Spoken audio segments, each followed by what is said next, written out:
Hello and welcome to the Intentional Brief, your weekly video update on the one big thing in cybersecurity news for middle market companies, their investors, and executive teams. I'm your host, Shay Colson, managing partner at Intentional Cybersecurity, and you can find us online at intentionalcyber.com. Today is Monday, October 27th, 2025, and we're going to talk about a pattern that we all knew would be there, but we're only just now starting to see come to fruition in the wild, which centers around cyber risk exposure via new AI tools. In particular, AI-enabled browsers. So I think we're all familiar by now with the notion of shadow IT, enabled largely by the rise of SaaS platforms, software as a service.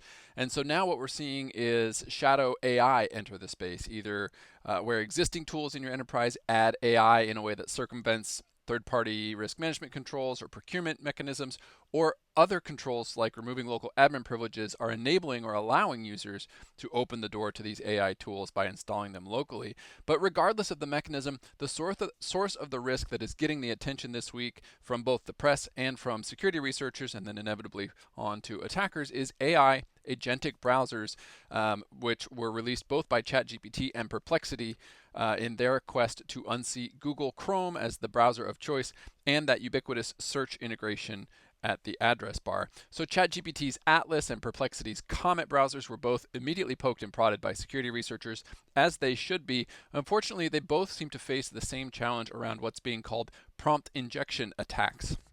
Essentially, these attacks are using the LLM's natural mechanics, large language models' natural mechanics, to interact with the browsers to get them to perform actions that are either malicious, anomalous, attacking, or insecure, such as giving up data, making unintended purchases or social media posts, or other things.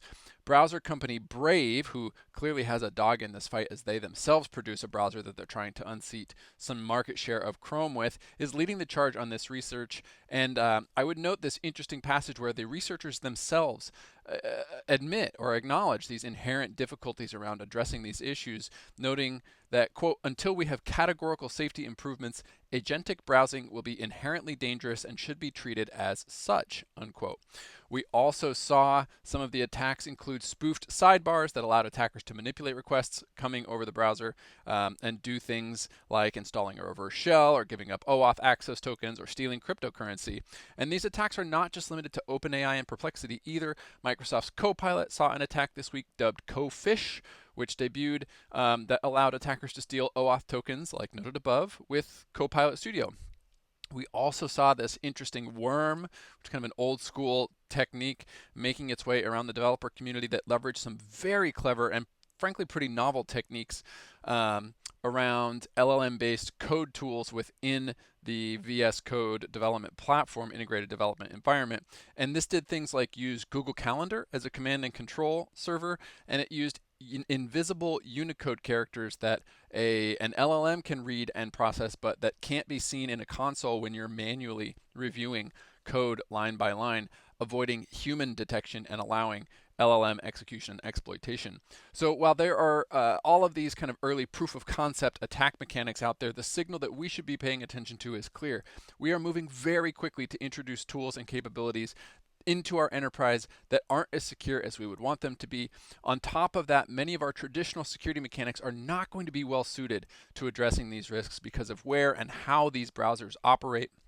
So essentially, I think we should treat these exactly the same way we would treat other insider threats, because that's exactly how they manifest. This means we need to continue to invest in securing the identity, securing the endpoints, and then as much as we can, securing the network connections between these things in a way that gives us a fighting chance at protecting ourselves from this new form of scaled and rapid insider threat. I think attackers are going to continue to be more clever in the way that they attack, certainly more clever than we can be defending from the enterprise side, and the rate of innovation from both AI companies themselves and the companies that are backporting AI into their existing products and platforms is going to continue to far outpace our evolution of defensive capabilities. So our challenge then as defenders is to do our best to manage the risks that we're aware of with the tools that we've got. Again, identities, endpoints, and the connections between them. So suddenly things about zero trust are starting to sound more and more appealing, even with their own inherent challenges. But it all still hinges on the basics, which is using technical controls to reduce the areas of reach for these tools in a thoughtful way, ensuring that requests made by these systems are actually validated by a human that indicate intent, and limiting the resources like data and systems to a reasonable set that your humans who are making these requests and validating their intent need access to in order to complete their work. Beyond that, I think we're really just allowing the attack surface to increase at a rate that is far faster than we would like it to, and it's up to us to bring that rate back down to a place where we can manage it. From a fundraising perspective, more realistic numbers this week, but still a very solid amount of newly committed capital, more than $15.4 billion across more than a dozen funds. And at this rate, we're really just one big week away from surpassing the Q3 fundraising totals, and one more big week after that to take the top spot from either Q1 or Q2, right at around $200 billion.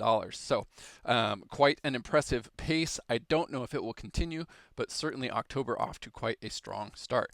A reminder that you can find links to all the articles we talked about in the comments section below. You can find back issues and written transcripts of these videos at intentionalcyber.com. And now you can sign up for the monthly newsletter, the Intentional Dispatch, at intentionalcyber.com/newsletter. And we will see you next week for another edition of the Intentional Brief.